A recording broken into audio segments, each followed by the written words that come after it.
Magandang umaga at tanghali gabi mga kapatid.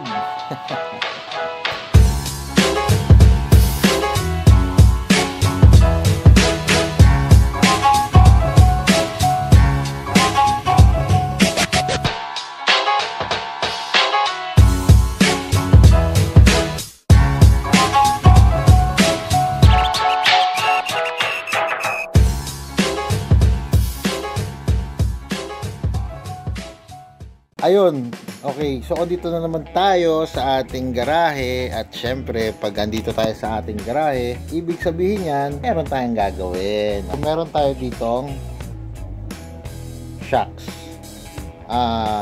Saiyan yung brand niya. Ayan o, Saiyan.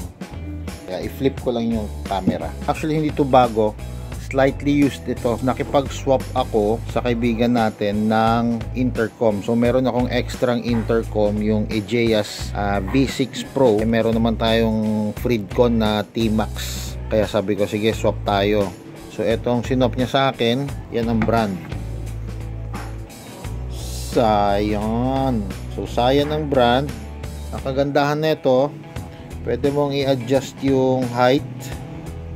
Ayan, dito ka mag-a-adjust. Pagkatapos yung tigas, ayan o, meron dito soft and hard. So yung S tsaka H. So pipihitin mo lang to, medyo matigas eh. Pipihitin mo lang to kung gusto mo ng soft or hard.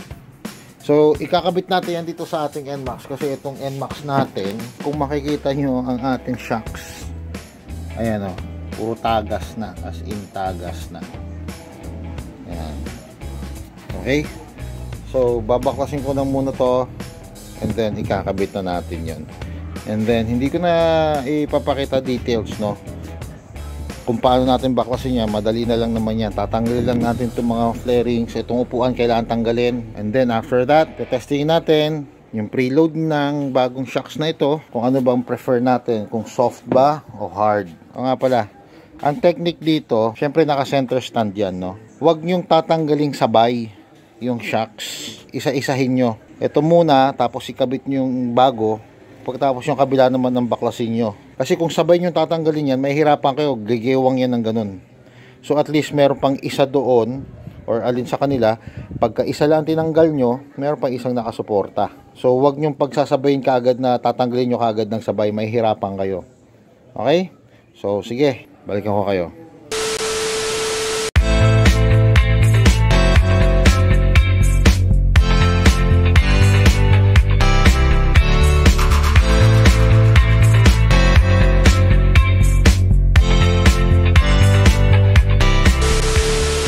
Okay, so natanggalan natin, no. Napakaraming kailangan tanggalin. But anyway, yung iba kasi dinudukot lang. Ako ayokong dukutin, baka mamaya makabasag tayo ng flarings.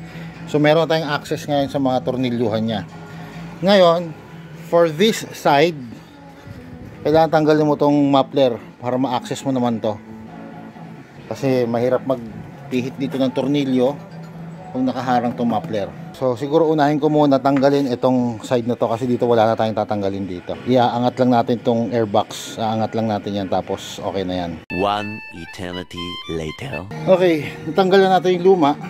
So titignan lang natin kung mag-sync height sila. Pagtapatin nyo yung dalawang butas para malaman natin kung kailangan pa natin mag-adjust. So far, mag-sync height naman sila. So hindi na natin kailangan mag-adjust dito. Buti na lang kasi wala akong pang-adjust dito. Alright, so sige, kapitan natin to.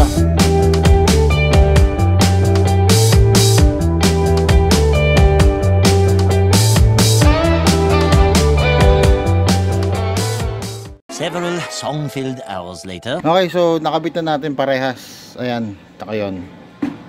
Tapos yung mga tagas ng langis, nilinisan natin. Kasi di ba yung isang shocks natin, nagtagas na yung langis. So ngayon, babalik ko na lahat ng flarings, tapos tetestingin natin kung anong pagkakaiba. Yung, syempre yung soft at saka yung hard, i-adjust natin yan. Okay? So sige, balikan ko kayo, kabit ko lang to, tapos testingin na natin. Alright, let's go! So eto na, naikabit na natin, ayan na siya. Tetestingin natin siya, yung diferensya, no? Yung soft at saka hard. So tatlo ang tetestingin natin, pasensya na, di pa ako naghuhugas. So tatlo ang ang tetestingin natin, yung sagad na soft, tapos yung gitna niya, at saka yung sagad na hard. Kasi kanina binilang ko yung clicks niya, nasa 25 clicks siya. So ilagay na natin sa 13 to 12 clicks, yun ang gitna niya. Okay? So ngayon nakasagad siya ng soft. So testingin natin. Ikot lang tayo dito sa loob ng subdivision namin pala. So ngayon nakasagad tayo na soft. Let's go. Well, ramdam ko talaga yung hindi siya matagtag. Siyempre, galing tayo sa stock, di ba? Ayan. Hanap tayo ng mga humps at saka lubak. Ikot lang tayo. Ramdam naman yung kanyang softness. Naks. Siguro mas mararamdaman mo to pagka may angkas ka. Medyo ihataw natin dito. Ayan. Although konti lang yung diferensya, medyo bawas yung tagtag niya as compared doon sa stock na nakakabit dito kanina.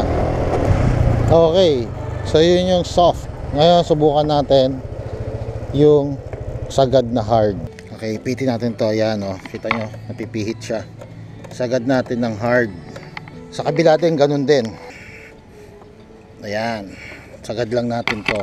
Okay, so ayan, napihit na natin siya sagad na hard. So tingnan natin kung may mararamdaman natin yung difference. Ay, oo nga. Parang ayoko na ituloy. Matagtag, ang sakit sa likod. Oo. Ayan. Mas ramdam ko nga ang sakit. Ang tigas. Parang wala ka talagang shocks. Yun ang pakiramdam. Ang tigas. Ang laki ng diferensya. Masakit sa likod.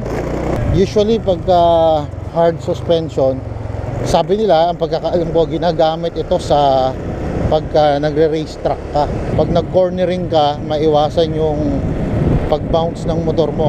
Kung nakikita nyo naman siguro sa camera natin, medyo maalog yung camera natin. Magkakaroon ka ng back pain dito pagka, ayan ramdam na ramdam mo. Ang tigas. Ang sakit sa likod. Hindi pwede sa akin to. So ngayon nakasagad siya ng hard. So 13 clicks lang tayo papunta sa soft. 1, 2, 3, 4, 5, 6, 7, 8, 9, 10, 11, 12, 13. So ayan, 13 clicks. Ganun din sa kabila, 13 clicks tayo. 9, 10, 11, 12, 13. Ayan, 13. By the way, shout out nga pala kay Mr. John Daryl Toledo ng Castillejos, Zambales. Maraming salamat sa kanya galing itong shocks na ito. So sige, testingin na natin itong gitna. Ito na yung gitna.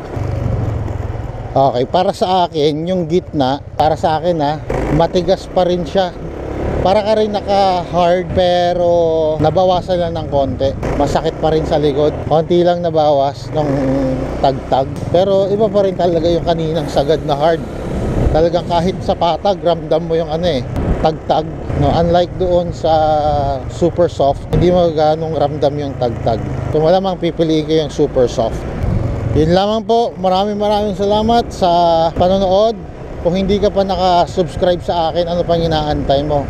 Like and share mo na tong video na to. At syempre click mo na rin yung bell button na yan para naman ma-update ka sa mga videos na i-upload ko. Meron din tayong TikTok account at syempre official Facebook account. So like and follow nyo na rin po yung mga account na yun. So maraming salamat. Magandang umaga, tanghali o gabi, o anong oras mo ninyo pinanonood ang video na to. Ako si Papa T, nagsasabing stay safe, God bless.